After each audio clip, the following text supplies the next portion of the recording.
Mommy, remember you told me if I pass all my exams, you would buy me a brand new laptop computer, a cell phone, and a PlayStation 4? Well, here are the results. Wow, son, you did great.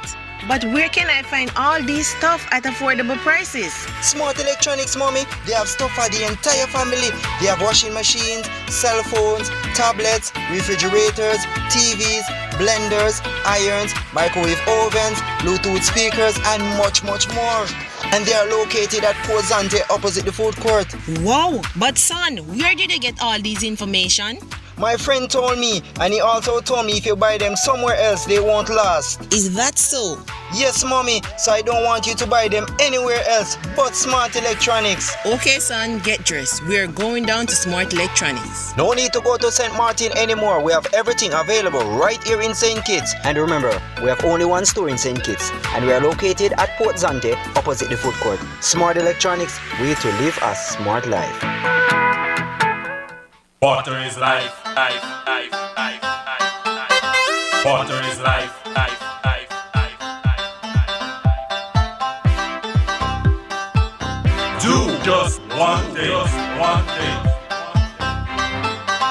Every drop come. Make sure you check for leaks around your house every day. Every drop come. When brushing your teeth, don't let the water run away. Come save the water, preserve the water right now.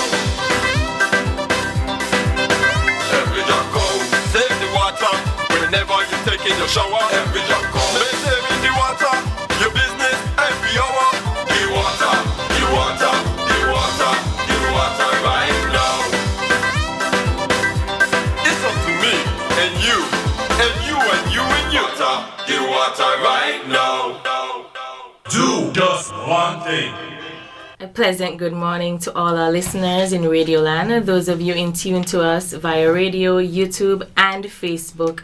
Welcome to the 10th edition of our radio show, The Waterline. The Waterline is a radio program brought to you by the St. Kitts Water Services Department. The Waterline is aired every second and fourth Wednesday of each month. I am Shireen Awana, and it is my pleasure to take you through the show this morning. For today's show, we will focus on the water quality here in St. Kitts. Today in studio with me, I have two distinguished gentlemen. One of them is an employee of the Water Services Department, of course, and the other is a very special guest from the Department of Environmental Health. I will go ahead and allow them to introduce themselves, starting right here. Good morning. I'm Sean Greenaway, Inspector of Water Quality at the St. Kitts Water Department. Morning, Owen Martin. I'm a Senior Environmental Health Officer at the Health Department, responsible for water quality. Thank you very much, gentlemen, for agreeing to be here with us this morning. Now, water quality. When we think of water quality, naturally we think water that is safe to use. And the World Health Organization says that safe drinking water, sanitation, and hygiene are crucial to human health and human being. As per the World Health Organization, safe drinking water, sanitation, and hygiene, they dub it WASH, is not only a prerequisite to health, but contributes to livelihoods, school attendance, and dignity, and helps to create resilient communities living in healthy environments. Drinking unsafe water impairs health through illnesses such as diarrhea, and untreated excreta contaminates groundwaters and surface waters used for drinking, irrigation, bathing, and household purposes. Evidence suggests that improving service levels towards safely managed drinking water or sanitation, such as regulated pipe water or connections to sewers with wastewater treatment, can dramatically improve health by reducing diarrheal disease deaths. Now, gentlemen, that might sound a little scary to persons, but off the bat, I think we can say that our situation is not that dire here in St. Kitts. Am I correct? Correct. Let's start the conversation by first going straight to it. What are the threats, if any, in St. Kitts to our water, and specifically groundwater? Well, basically right now we have the situation of the drought that is occurring. So some folks might realize at times when they turn on the taps there's no drinking water. For one, that's because of the situation we're in. We're not receiving enough rain, so we find that we have to run some of our wells like 24 hours a day. And with that, it could result in a situation of us over-pumping. What I mean by over-pumping a well, we find that when we do our tests, we find at times that the water is a bit salty or brackish. So that suggests to us that we're having what is called saltwater intrusion. And you do not want to have salt water pumping in your well. Reason being, if you continue pump salt water, you find that your wells, the water will turn over, what we say turnover. So the fresh water would actually go to the bottom and the salt water will come on top. And that would result in the well no longer be able to use. So for instance, you have spent millions of dollars producing a well, digging a well, having it to production, and you find that that well is no longer able to use.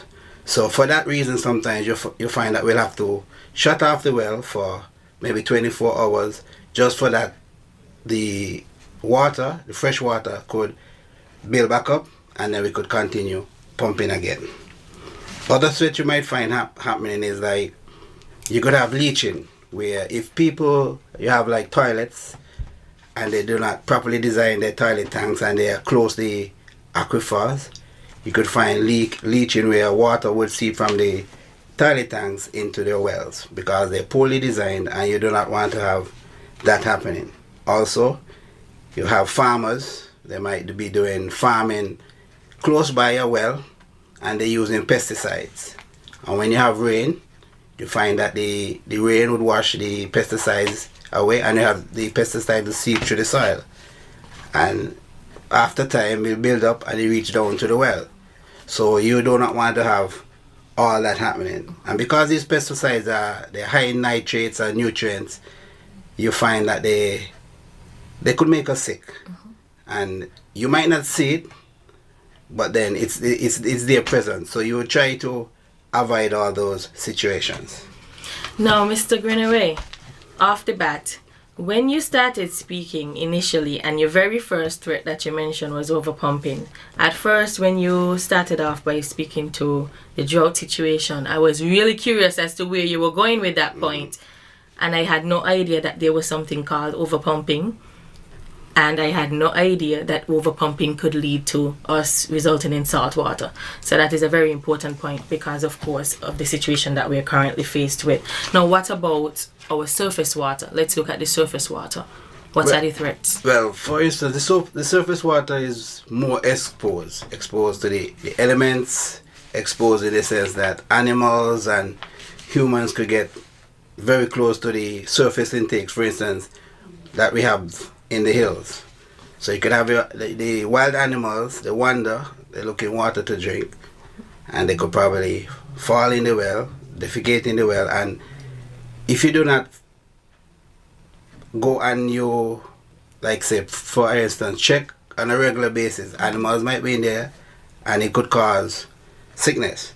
For instance, we have humans again, they go into the hills, they go on hikes, and they meet these intakes and they're curious. Because some people, they actually never been in the hills per se, and then when they go, they see this structure, so they become amazed, fill with water. Some people might think, wow, this is a good time to probably take a swim or something. So we ourselves would contribute to it, and we some people bathe in the water, and that's a no-no. You do not want that happening. For instance, if you go in the hills, we have signs clearly marked. You're entering from prohibited area, so we have clearly marked signs that no one is allowed to venture these places. But people still do, and sometimes we are our own cause to these threats that we are facing. That's a good point. But you've indicated quite clearly that there is signage there to discourage persons from utilizing the sources for bathing purposes and the like. Now, tell us a bit about what the quality division of the Water Services Department do on a daily. You've told us the threats. You've told us the threats to both groundwater and surface water. Now tell us what you do in terms of the preventative measures to keep the water at a certain standard. What does your day-to-day entail? A regular working day starts for us at 7.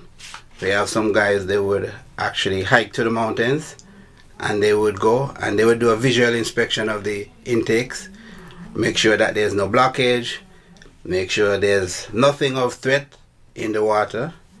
Then we have our next set of guys. Part of the quality aspects also mean maintaining and keeping around the wells, the reservoirs and tanks clean. And then we have a set of guys from day to day who would go around, and since we are chlorinating around the islands, they would go and check to make sure that the levels of chlorine and stuff like that is safe. And then we would also entails us to, from time to time, do tests on the water. So it would require us to take sampling, and then from our samples we take them to the lab, and they would perform whatever test and alert us if there's any threats found to be in the water and if it's not safe for drinking or consumption. Okay, now speaking of testing, I think this is where Mr. Martin comes in from environmental health. Mr. Martin, tell us on your end, after the quality division of the water services would have done their groundwork, they would have done their day-to-day quality checks on the water, what does your department do? Where do you come in? Okay, well, the health department comes in different areas with regards to water. One would be not only water quality, but we also deal with, as Mr. Gwynner was talking about, septic tanks and stuff like that. We do have officers out that go out and check houses, yards. Part of their duties is to ensure that each premises has a satisfactory sanitary convenience, to ensure that we don't have leaching and stuff like that. And also to ensure that everybody has a proper toilet, because, you know, if everybody has to use the bathroom at some point, if you don't have a proper toilet, you're probably going to be using bushes or something like that, and we could go back to the same problem that we were discussing earlier. But what we do at the health department with regards to quality, we go out and we take tests on a monthly basis. We are the monitoring agency for the water department. We go out and we take representative samples from all the sources we have. Based on the number of people in an area, we'll do more tests. Because the Bastille area has a higher volume, we do more tests on Bastille because there are several wells and areas that water is collected from. So we go out and we do tests. We test for chlorine levels. We test for certain chemicals, nitrates, phosphates, fluoride, chloride, manganese. We also do bacterial tests, where we test for fecal coliforms. Fecal coliforms are a type of bacteria that indicate if there are any type of fecal contamination in the water. So once we pick up fecal coliforms, we know that there is some sort of fecal contamination. Fecal meaning feces. So that's one of the major tests that we do.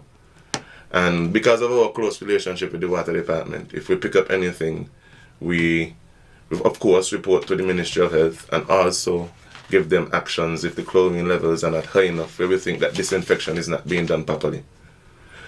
Many people would have heard, like after hurricanes and stuff like that, where the Ministry of Health puts out a drinking water advisory. It's not because they just feel like you should boil your water. It's because of tests that we run, and we realize that the bacteria levels, because of the heavy rainfall, as Mr. Gwynner also pointed out, remember they have workers going to the hills every day. If a hurricane comes, sometimes the tracks to the hills are blocked off. It could also be the hurricane is bad and the system might be down. So we go out, especially after hurricanes, and we test every day until the situation returns to normal. Mind you, we naturally pick up bacteria after heavy rainfall also. But that's where you get like drinking water advisories from. It's not a guess. Okay. It's because of levels of testing that we do. Okay. And not only that, sometimes these bacteria, people might wonder bacteria. The water might look clean, just looking at it. Mm-hmm. But then under a microscope or in the lab when they do the test, is a whole different scenario. I think you know where I was going with the conversation. And also to add this point, because sometimes when people hear you speaking about bacteria and stuff like that, they start to get concerned naturally because they just go to the taps, put it on, and they drink water. But I say without reservation that we have one of the best freshwater systems that I've ever seen. I've been to other places and they're taking water into their system that looks like when our guts are running during a storm. We take in crystal clear water. Despite we may have bacteria, it's not something that we can manage. Okay. So I want consumers to have confidence in the system. Okay, now, Mr. Greenaway started the conversation on us not necessarily being readily able to look at the water and say, this water looks like it has bacteria. But are there any identifiable signs at any point when the water is not to standard that we could see with our bare eyes from at home, not being the expert? Can I watch my water and say these are some signs that I think makes my water not safe to drink? Well, to respond to that, it might sound simple to the people that are listening, but we at the department, we always have a philosophy. If you taste something, trust your tongue. If it doesn't taste right to you, if it does not smell right, use your senses. If it doesn't smell right, if it doesn't taste right, it doesn't look right, I would suggest in that case that there's some issue. Okay. And one thing again, but looking at the water, sometimes you cannot tell. One of the biggest questions we have is sometimes people turn on the taps and it looks whitey or milky. But most times nothing wrong with the water. It's just air in the pipeline. Bubbles. Okay. So if you collect the glass, thanks for clearing the air on that. and you let it settle, you'd realize it just go away. If you collect that water and you leave it in a glass, it will become crystal clear in no time. It's just a lot of small bubbles. Interesting. I remember growing up, and when you hear the water milky, you know that means you desist from drinking the because water. People tend to equate the bubbles, the so-called milkiness, and say it's chlorine. But it's not. Okay. Speaking of chlorine, I could recall years gone by living on the western side of the island. I remember when I came to Bastille, I could have tasted a stark difference between our water and the water here in Bastille. And that, of course, was because of the chlorine. Fast track to now, there's evidently chlorine in the water across the island. What has sparked the need for us to chlorinate our water? Well, like we said, you cannot see the bacteria in the water. So it's based on safety. Okay. And when you chlorinate, sometimes you might taste the water. That depends on maybe how close you live to where the chlorine is actually being injected. Another reason, you would have what they call like free chlorine. You need chlorine to stay in the pipeline to actually fight bacteria because you have like dead ends, fire hydrants, and in those areas you'd have a buildup of bacteria. Again, it depends on how big your distribution system. So for instance, if you're chlorinated here, as Desi said, and the end of the distribution is at the fire station, when you reach at the fire station, you still find traces of chlorine that would help to give some sort of protection. Okay, well, I'll take a moment and see if we have any callers on the line. If we do, we'll hear from the callers. The line is now open, 465-2555, that's 2555. And for those of you overseas, you can use our exchange line, 718-577-2916. We have our first call. Good morning, you're live. Caller, welcome to the water line. I must inform you, though, we've been experiencing some technical issues with the phone line this morning, so we'll try one more call. If we don't get you, we'll continue with the program. Over to you. So we continue with the conversation for now. We left off. Hold on a sec. Let's try this one. We seem to have another caller. Caller, welcome to the water line. No luck. Okay. Well, callers, we'll give you another opportunity to hear from us, for us to hear from you, perhaps in our next show. But we continue with the conversation where we left off. You spoke to taste. And you said, of course, Oren said, if it tastes like something is unusual, that's a red flag that you need to pay attention or to contact someone. And Mr. Greenaway says that the taste, essentially, in terms of chlorine, is just the chlorine is to offset the bacteria. That, of course, the chlorine comes with a taste. In recent times, there's been a prevalence of water filters. Is there really a need? I have one myself. But is there really a need? Because, these things tend to become more or less trendy. I'm wondering if I'm only following a trend, or do I really have a need to have the filter? Okay, if your taste... Different people have different tastes. There are some people that can tolerate the drinking of the water with the chlorine in it, while there are others that would not find it appealing. Majority of filters that they have, tap filters, are either charcoal filters or simple reverse osmosis filters. The most that does is gives it a better taste because it will remove the chlorine out of it. It's not necessarily that it would... Okay, it would help in the purification, but as I said, based on our testing, we don't have an issue with water quality. Okay. So for those people that are thinking about getting water filters, feeling that the water quality is not proper, it's not necessary. But if you do not like the taste and you prefer a better taste, it's your investment. Okay. So it's more for a palatable reason than in our than situation, health. because there are other countries, as I said, where the water situation may be, water filters may be necessary, but it's not necessary for us. Okay. So if one suspects that something is off, this is aside from the water filter, you're drinking your water, you suspect that something doesn't taste right, you can't see any signs, and you would have cautioned us that not seeing doesn't mean that it does not exist. Correct. Who should I contact? You could contact either department. If you contact, we work very close hand in hand. So if you contact water services with an issue, Mr. Greenaway will contact me if we need to do tests.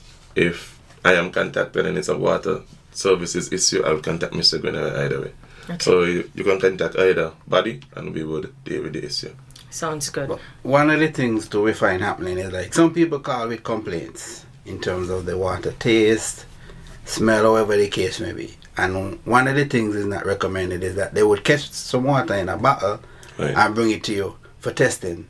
That's not really the proper way. First, you contact the department. We'll come with our investigation, and we are trained in special ways to do sampling. So you don't just take a sample and bring to the department, because yes, that might be a true reflection of the water in your tap, but then you personally might be adding bacteria that was never in the water, because you might just pick up a whole bottle from somewhere. I was just about to say. Yes. Bring. So it's best you contact the department, either which one, either the environmental health or the St. Kitts Water Service department, and we would come and we'll do the proper investigation and do the necessary. That just makes sense. Yeah, because sometimes the issue is not the government's issue per se, because some people have breaks in the line where dirt enters and stuff like that. So sometimes it's not always the supplier. That's why we come and we conduct an investigation. You guys are on the money, because I was just about to ask if we have situation where we could have isolated cases of course, water quality. So not necessarily because my water is tasting a little off, I need to call over by the neighbor and say, girl, you pick up anything with your water? Because it could be an issue in just my household only, right? Could be a plumbing issue too. Could be a plumbing. Cause, I could give you an example, and it's a popular example. Most people would call the department telling us we're giving them blue water. Blue water? I was just going to talk about it. And it's not blue water. First I'll come, I'll disconnect the meter and let you see, okay, the water coming from the government side is not blue, or whatever the case may be. But then it's simple. Some people use the blue in the toilet. And due to sometimes shutting off the water, you call like airlocks, and then you have what you call siphonage, where the water will actually, when the water turns back on, it starts sucking, so it would suck water probably from a toilet. Reason again, your toilet valve, your inlet valve could be faulty. If your inlet valve is working properly, that will never happen. You won't find that the water leaves your toilet tank and go back into the system. So sometimes, like we said, the issue could be a plumbing issue on your side. We're not saying everything is you, Yes. but we're just saying that sometimes before you give an uproar, you contact us, we come with our necessary investigation and try to see how we could resolve the matter, and all parties are happy at the end of the day. Just another example of plumbing issues. There was someone that had a charcoal filter which was installed by the plumber. The filter was working just fine, but if you know, charcoal is a black. Okay. The filter was supposed to be replaced, I think, every year, every 2 years. They did not. So the filter broke down and the charcoal ended up in the line, and then they're complaining that the water services department is giving them black water. Okay. So, I'm happy that you guys are able to share these real experiences so people can get an understanding that not everything that you see happening with your water is as a result of the water that's coming from the source. Mm-hmm. There are different things that happen in the process in between that could lead to the water quality being affected or being of a lesser value than you'd want for drinking, etc. And not only that, people have to also realize that we are users of our own product. Yeah. So I won't want to give you a bad product and I'm using it, the same product, because we drink the same water that is true. That you do. So at the end of the day, we do take pride in what we do, and we try our best with whatever difficulties we may find along the way to resolve the matters, because at the end of the day, we, our families, our close friends, they use the very water that we produce, and at the end of the day, we have the responsibility of the whole island on our hands. So we are very professional in what we do, and at the end of the day, we want everyone to have safe, clean drinking water to use every day. I think there's no better way to wrap up our show this morning than to tell people that both the Water Services Department and the Environmental Health Department, you know, this is your duty. You take special care, you pay special attention, you're passionate about what you do. And of course, as you've indicated, you're residents of St. Kitts and Nevis too. And just like everybody else who have the need for safe drinking water, you do as well. And so it's of a concern to you. And so you go the extra mile to ensure that you provide nothing less than high quality water. And we'll wrap up for today. And I want to close with a tip. Reuse water. Used water from the kitchen sink or shower is often suitable for other purposes such as irrigation. We at the Water Services Department would also want to thank our loyal customers over the years for your dedicated service and your support. In an effort to improve the efficiency of our services, we are happy to introduce our new e-billing initiative to our customers. To benefit from the reduced waiting period of the receipt of your bills, we encourage customers to contact the Customer Service Division at 467-1005. Also, remember you can also save yourself the hassle of finding parking and the time of standing in long queues by paying your water bill online. That's via our website, www.water.gov.kn. I also want to share with you another notice issued by the department. The Water Services Department is advising all consumers in St. Kitts that we are currently experiencing reduced rainfall, which means that we have less water to distribute. All consumers are therefore required to practice conservation measures so as to minimize the duration of water interruptions. And starting, this would have already begun, the Water Services Department has been visiting customers who are using excessive water due to leaks to ensure that such leaks are repaired forthwith. We're also encouraging you to report any suspected leaks to the Water Services Department at 467-1005 or 467-1447. There should be no watering of grass or your lawn using the public supply. There should be no washing of vehicles and buildings using the public supply. A schedule of water rationing will be instituted shortly. Residents are therefore advised to have on-site storage to meet needs during the interruption of the public supply where possible. We remind you that for inquiries, you can contact us at 467-1005 or 467-1447, or you can email us at water.services@gov.kn. We want to thank all of our listeners for choosing to join us this morning on the Waterline. Thanks to those of you who called and engaged. Well, this morning we weren't able to get any calls, but for those of you who attempted to call, we thank you, and we thank you for listening. We thank you for propelling us to continue our duty to not just be any service provider, but to be a good quality service provider. As we sign off, we hope that you would be with us again for our next edition of The Waterline, and that's on Wednesday, July 13th. Thank you. Water is life, life, life, life, life, life. Water is life, life, life, life, life, life. Do just one thing, just one thing. Every drop come. Make sure you check for leaks around your house every day. Every drop come. When brushing your teeth, don't let the water run away. Come steady water, the water. Preserve the water right now.